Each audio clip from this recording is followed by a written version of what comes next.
негізінен екі бөліктен тұрады. Бұл наймандардың келешегі жана Күчүлүк хан жөнүндө. Күчүлүк хандын анын бейнеси жөнүндө сөз болмокчу. Анткени мен бұл проблема менен илимдин кандидаттын докторлугундагы тааныштыгым бар. Ошондуктан бұл проблемага жакын алыс эмес, жакынмын. Ошондуктан бұл маселени билем деген ойду айткым келет. Найман уруусу Кыргыздын ичкилик же булгачылар тобуна кирери барыбызга белгилүү. Ошонун ичинде бүгүнкү Мургаптагы, Тажикстан, Афганистандагы жана Түркиянын Эргиз аймагындагы жашаган кыргыздардын ичинде алардын маалыматтары боюнча наймандар ичкилик урууларынын сол канатында Кыпчак менен бирге сол канатына кирет. Ал эми оң канатына болсо Тейит жана Кесектер кирери белгилүү. Бул болсо кыргыздардын оң сол ичкилик деген дуалдык жана үчтүк оң сол анан кийин үчүнчү ортодогу центр бул ичкилик болот. Үчтүк схемасынын уланышка дагы билүү болот. Мына сырткары ошол кыргыздын ичкилик уруулары дагы өз кезегинде оңго солго бөлүнөрүн далилдейт. Бул болсо чыныгы тууганчылык же генеалогиялык жактан чыккан эмес. Бул биринчиден экономикалык керектөөлөрдөн жана согуштук зарылчылыктардан улам келип чыккан бөлүнүлөр болуп эсептелет. Наймандар кимдер? Наймандар булар кыргыздын этностук пайдалуулун түзгөн байыркы байыркы уруулардын бири болуп эсептелет. Наймандар бүгүнкү күндө көп сандуу, анын ичинде ошол кыргыздардын ушу байыркы доордон кыргыздардын курамында келаткан этностук жана этнокомпонент болуп эсептелет. Наймандардын жашаган бул кыргыздардын сырткары найман уруулары башка түрк-монгол жана иран тилдүү элдердин курамына учурайт. Бул биринчиден кошуна казактарда, карагалпактарда, көчмөн өзбектерде, андан сырткары карачалардын ичинде, бул Кырым татарларында, түштүк алтайлыктардын курамында, монгол тилдүү элдердин ичинден волгалык калмактардын ичинде, ошондой эле монголдордун ичинде учурайт. Ал эми эң кызыктуусу бүгүнкү тиги Афганистандагы иран тилдүү хазаралардын ичинде дагы найман деген уруу бар экендиги барыбызга бизге белгилүү. Бул болсо найман этносунун, найман уруусунун башка элдердин дагы этнос болуп калуусуна кошкон салымын чагылдыра алат. Биз албетте наймандардын уруулук курамын мен 30-40 жылдан бери изилдеп жүрөм. Жалпы эле кыргыздардын тигин эмес. Ошондуктан мындай жыйындарга кес-кесе чакырып турушат. Уруулук курамын караганда, наймандардын этнонимикалык системасын караганда, наймандар кошуна жашаган казактардын ичиндеги найман уруусунан, ошондой эле Кырым татарлардын ичиндеги наймандардан, карагалпактардын курамындагы наймандардан, бул өзбек, көчмөн өзбектердин курамындагы наймандардан кескин айырмачылык бар. Бул уруулук аталыштардан байкаса болот. Ошол эле учурда бул казак наймандар, өзбек наймандар, башкыр наймандар, карагалпак наймандар булар тектери жагынан жакындыгы байкалат. Ал эми кыргыз наймандардын өзгөчө түштүк алтайлыктардын ичиндеги маймалар менен жакындыгы такталат да, урматтуу угармандар бүгүнкү. Бул эмнени билдирет? Бүгүнкү түштүк алтайлыктар баягы эмсе кыргыздарынын жана бүгүнкү кыргыздардын тукумдары болуп эсептелеринин бир далили. Бул эбак далилденген тилди жана тарыхый жактан. Ошондуктан 10-9-10 жылдын ичинде кыргыздардын эниселик жана бул теңир тоолук дейбиз, ала тоолук кыргыз болуп бөлүнүп калышынын негизги себеби наймандардын биринчи кара кытайлардын чабуулу, анан наймандардын чабуулу болуп эсептелет. Бул кыргыздарды эки бөлүккө бөлгөн дал ушул эки эл, эки мамлекет болуп эсептелет. Байлыханов өз учурунда, Чокан Байлыханов наймандарды баягы түрк урууларынын бири деп айтат. 13-cü mına misалы Naymandardın memleket olup jaralışı janаны kolaşını sebebiyle oşa bilik talaşından gelip çıkar. Oşa joğruda aytıp, moğoljerde aytıp öttü.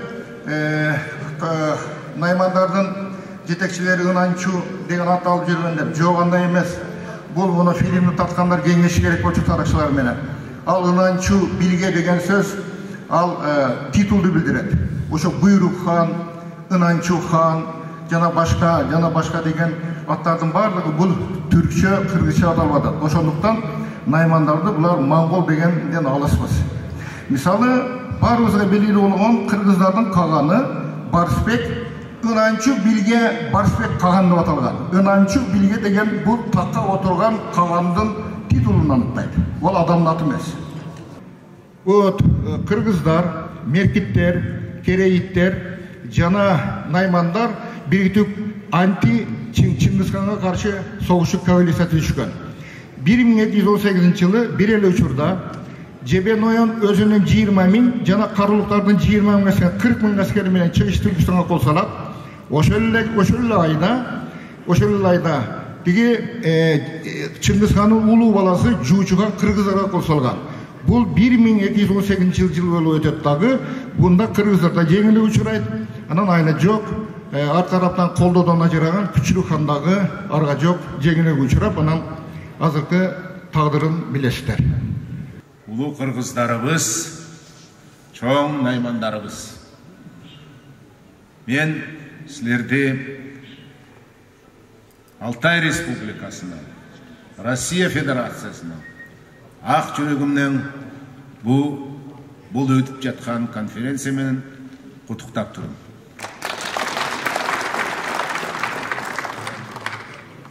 Я до вас летел много дней. 7 февраля я вылетел из Алтая в Москву. Из Москвы прилетел 3 дня тому назад. И сразу вот встретился с вами. Ну и, конечно, хотелось бы рассказать о том, что хранит Мартьяновский музей. Я вот, к сожалению, не знаю, видите ли вы мою презентацию.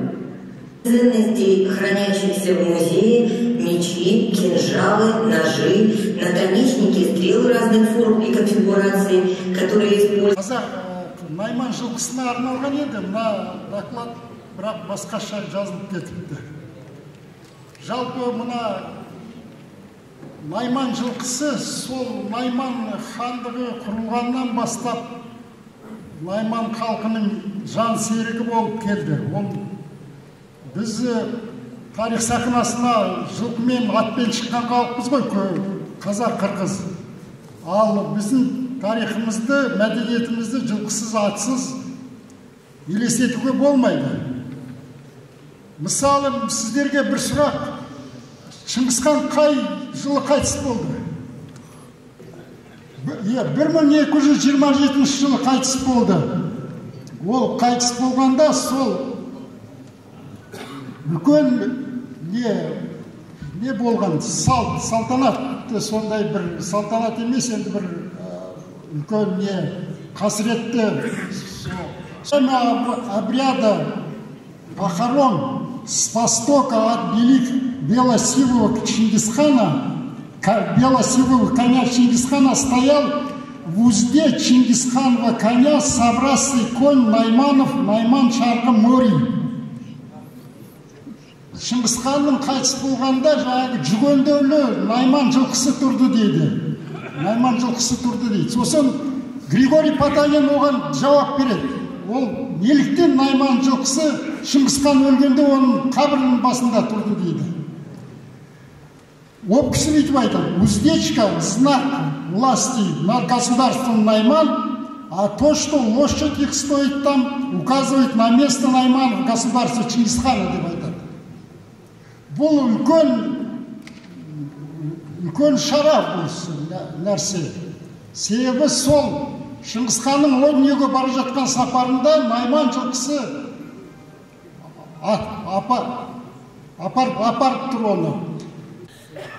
Барлық жерде конференция жақсы ұйымдастырылған, біріншісін айтқым келеді.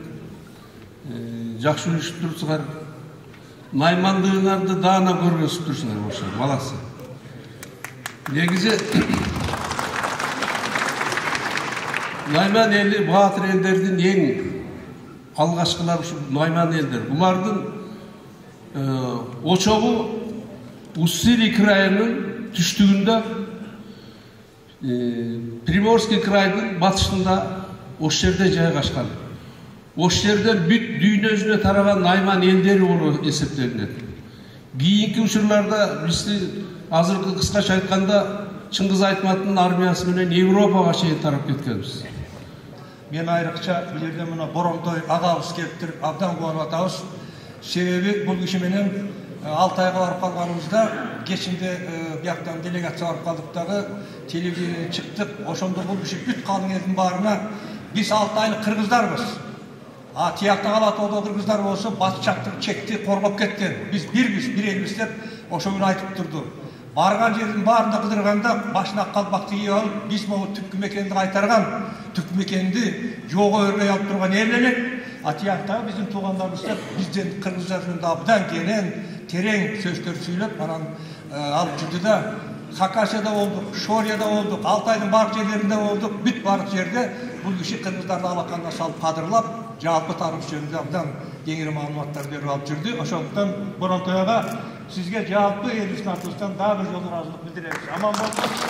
Сиз түрк элдеринин алтын жылдызысыз. Бүгүнкү түрк калктарынын алтын жылдызысыз. Жаратан берип сөздөрүн байкадыңыздар. Мурдак окумуштуулардын баары тең, орус, башка окумуштуулардын баары тең элдин тарыхын жазганда алардын ажырым жагына басым коюп, бөлгөн жагына басым коюп, түндүк түштүк деп ошентип атат деп, анын бириккен жерине басым коюш керек деп, бул чоң идеология. Мына бул кишинин саясаты ошондой, идеологиясы ошондой, чындыгында ошондой. Дайыма биримдикти турган нерсени айтыш керек. Эми мен бул жерден 3 мүнөттөн ашып кетсем кичине кечирип коюңуздар. Себеби мындай болуп атат. Балким 5 мүнөт чыгып кетебиз сынады. Себеби мен эми жана айтып кетти, Кытайдын жазуучу изилдеп жүргөн кишимин бир топтор жылдардан бери Найман эмес жалпы эле бул түрк таан илиминде, чыгыш таан илиминде атуреченный түрки, түрктөшкөн моңгол элдери, же моңголдошкон түрк элдери деген бир термин жүрөт да. Мына бул киши жана жакшы айтты Боронтой, андай жок деп.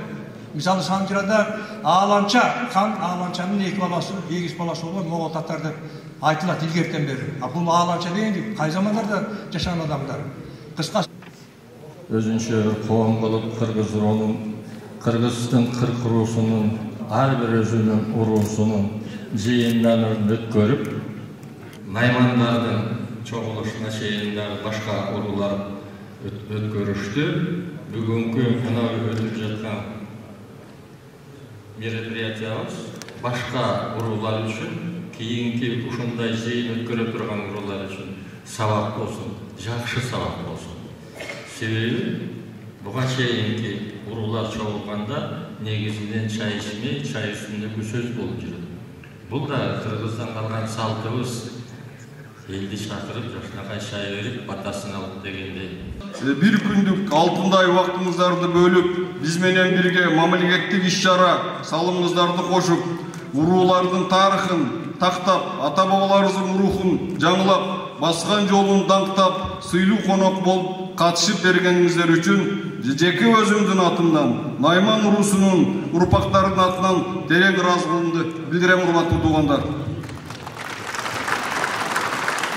Ушул иш-чараны жогорку деңгээлде уюштурган демилгечилерге, уюштуруу тобуна, жалпы кызмат көрсөткөн ар бириңиздерге ыраазычылык билдирип кетем. Ар дайым ийгилик үстүндө бирге бололу, ааламда тынчтык орноп, өлкөбүз өнүп өссүн. Рахмат сиздерге. Чоң рахмат. Шу менен конференция аяктады. Баарыңыздарды Айкөл Ордого тамакка. Рахмат.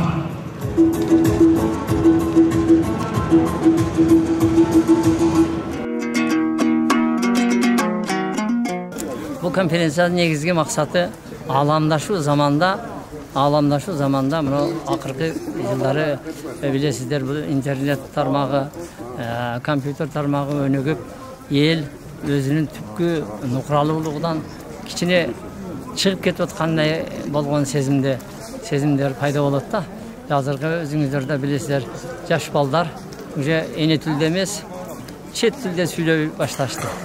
Ушинтип биз өзүбүздүн түпкү нукуралыгыбыздан адашпайлы деген ой максатта ушул конференцияны өткөзүп атабыз. Негизинен максатыбыз ушул уруулар биригип, улутту түзүп, бүгүнкү күндө мына Кыргыз, Кара Кыргыз автономиялык областынын 100 жылдык түзүлгөндүгүнө мааракесин утурлай өттү бүгүнкү күнгө конференция.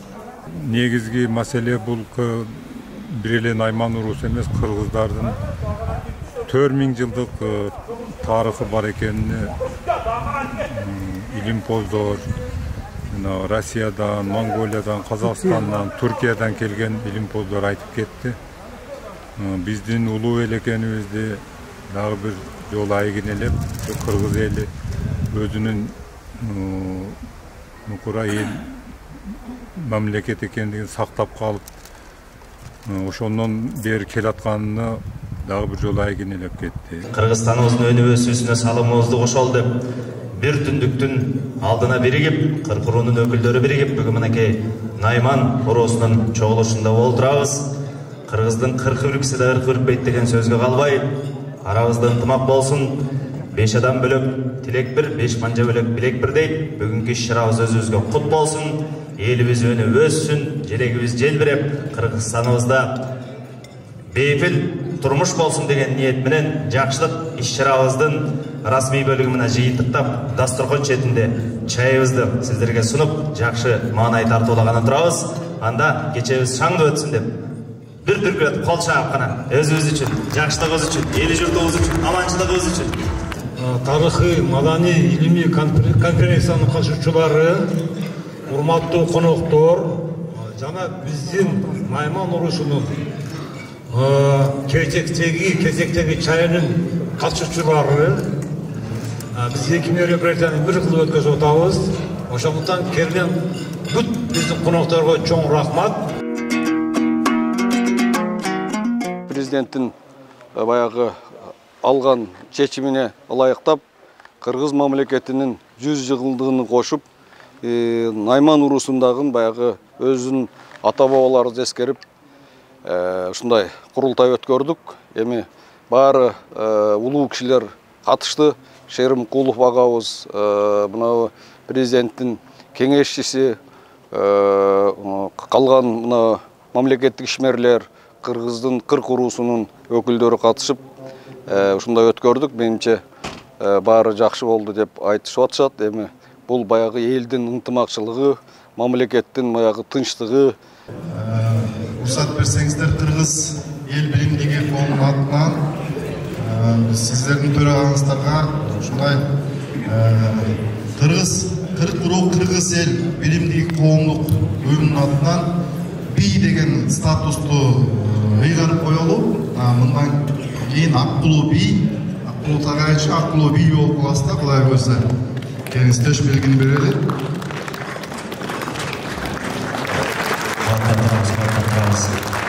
Сыйдасың сырая болдей, сыйыбыздан айырбасын, ынтымағымыздан айырбасын, ел жамасынан болсын, Алла заман болсын.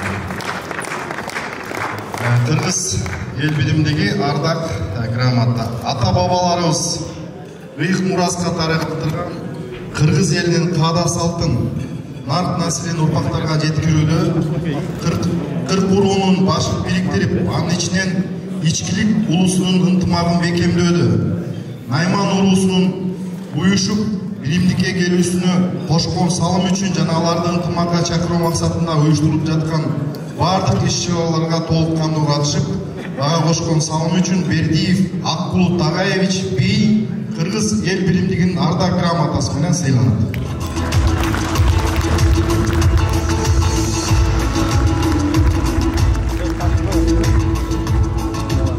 Эми учурдан пайдаланып, дагы бир ардак грамотабыз бар. Ушул Найман уруусунун аксакалы деп ата-бабаларыбыздын ушундай эле ардак грамота сизге ушул Кыргыз эл билимдигинин атынан тартуулаган уруксат берилиз.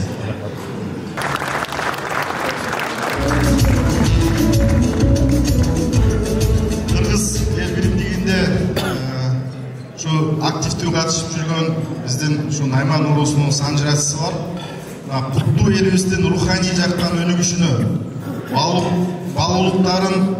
балыктарыбыз баштаган бай маданий мурастарыбызды жайылтууга салым кошуп, ата-бабаларыбыздын урпактарга калтырган материалдык эмес маданий табиреги улуттук маданиятыбыздын маанилүү бөлүгү болгон ичкилик улусунун, анын ичинде Найман уруусунун санжырасын, тарыхын, маданиятын, каада салтын жайылтууда, муундардын руханий байланышын бекемдөөдө жана өлкөбүздүн маданий саясатын калыптандырууга кошкон салымы үчүн Найман уруусунун санжырачысы Темиров Алик Бахабович Кыргыз эл биримдигинин ардак грамотасы менен сыйланды.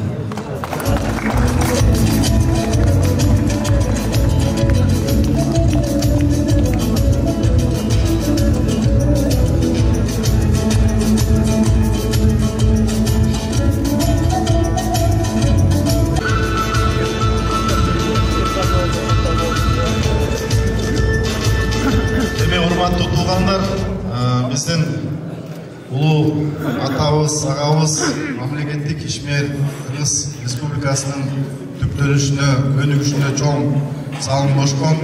Анан мен таза болсом, сен таза болсоң, коом да таза болот деген эң улук сөздөр менен белгилүү болгон Исак Разаковдун ушул сүрөтүн биздин төрагага тартууларга уруксат бериңиздер.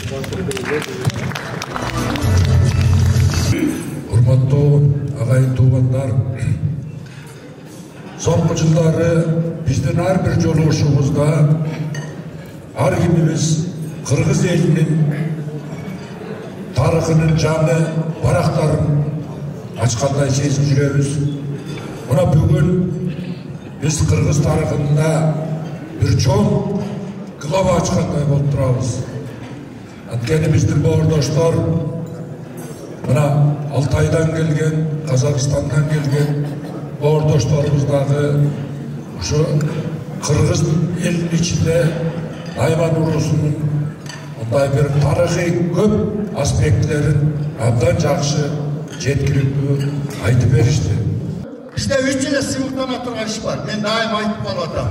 Бир мамлекетибиз, экинчи тилибиз, үчүнчү кыр куруу кыргызыбыз. Биз ушунда бекем турсак, мамлекетибизди алдыга жылат, улууларыбызды сыйлаганды үйрөнсөк, эм жагыбызды түзөткөнгө үйрөнсөк, калган ишибиздин баары жакшы болуп келатат. Тоюңуздар, конференциябыздар сонун өттү. Сиздерди куттуктайбыз. Бүгүнкү ушу Найман уруусунун ынтымак жайы куттуу болсун, берекелүү болсун, түбөлүк болсун. Мындан дагы улана берсин. Кыргыз элинин биримдигин чыңдоого дагы өсүп өнүгүшүнө ушу ынтымак жайдын өмүрү да узун боло берсин. Кыргыз ушу дастарканда отуруп маселе чечип, илгертен ата-бабаларыбыз бири-бири менен ынтымак болуп келген, ошол ынтымактуулап отурабыз. Бул деген ынтымак биримдиктин белгиси. Анын башында турган сиз, Акылбек Тагаевич, бүгүнкү намыңыз менен куттуктайбыз. Би деген наамды алдыңыз. Бул деген жөн берилбейт. Сиз ошого татыктуусуз. Жана бүгүн көрүп атам, бардык Кыргызстан бар бурчунан Найман туугандар келиптир. Дайыма ушундай биримдик ынтымак болсун. Ушундай жакшылыктарда, жакшы ишандарда чогулуп жүрө берели. Бүгүнкү иш чарабыз дагы мыкты өттү, аш чарабыз дагы мыкты өтүп атат. Жакшы тилектерди айтып атабыз. Акбул менен мурдагы жылы ат башкынын босогосуна барып тааныштык эле. Ошол жерде ичкиликтерди абдан катуу сыйлаштык эле. Ошол сыйыбыз арта берсин, көп болсун. 100 жылдык акырата илимий чоң практикалык конференция болду. Болгондо дагы мамлекеттик деңгээлдеги конференция болду. Мага айрыкча мына конференцияда доклад жасаган Олжобай Каратаевдин доклады уш жакты. Анткени себеби мындай докладдар дайым эле боло бербейт. Бул өтө бир жакшы илимий мамлекеттик деңгээлде уюштурулган ушундай бир илимий жыйындарда гана айтылат, окулат. Кыргыз менен тең атабыз деген деп Кыпчактар жөнүндө айтылып калды. Мына эми мынакей Санжыр академиясынын президенти бизде Кушойго отурат. Баардык интернет маалыматтарында бар. Кыргыздар эски кыргыз, жаңы кыргыз дейбизби же эски уруу, жаңы уруу дейбизби? Түпкүрүндө мынакей чынында чоң уруулар болгон, ошолордун бири Найман. Биз аны Найман урусунун тарыхын эч ким бүгүнкү күндө талаша албайт. Негедир биз баягы орустар Чингисхан дей беребиз.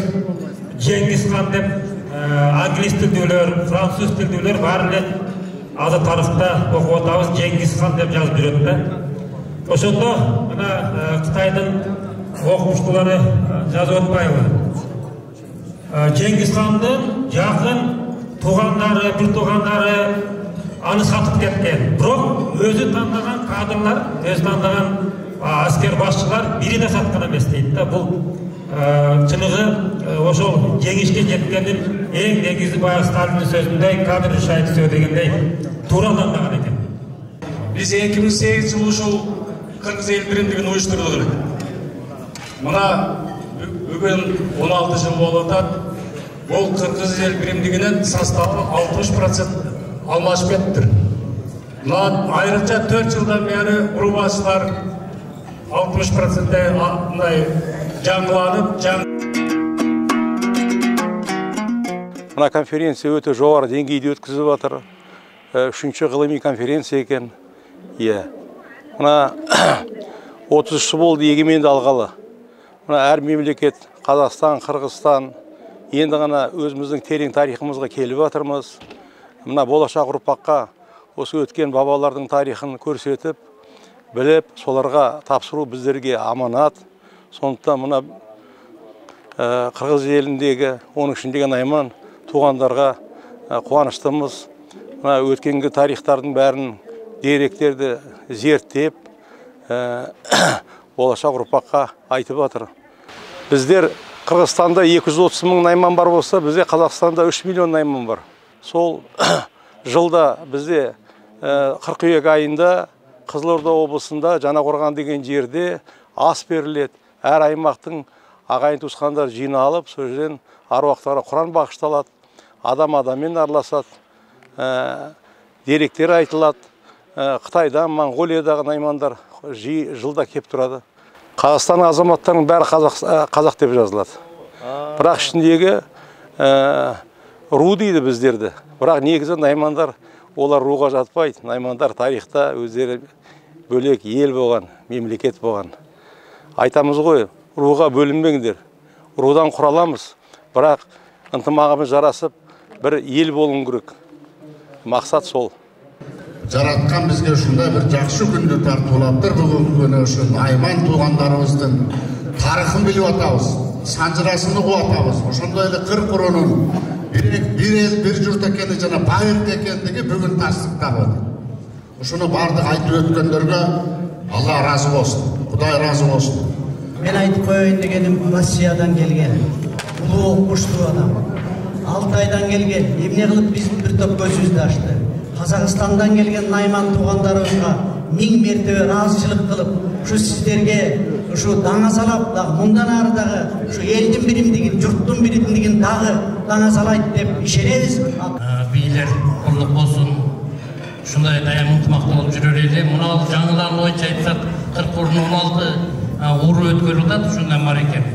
Мына ошонун кийинки уру мына Ражап Кыдыр Шабыз төрагасы берген болуп, өз халк боюнча тааныштырып коебуз. Кийинки эмени эми сиздин сыйлыгыңыз Кулубекке бий атын намыңыз кулдук болсун. Мындай айта кетишибиз керек, дайым эмгек жүрөсүз.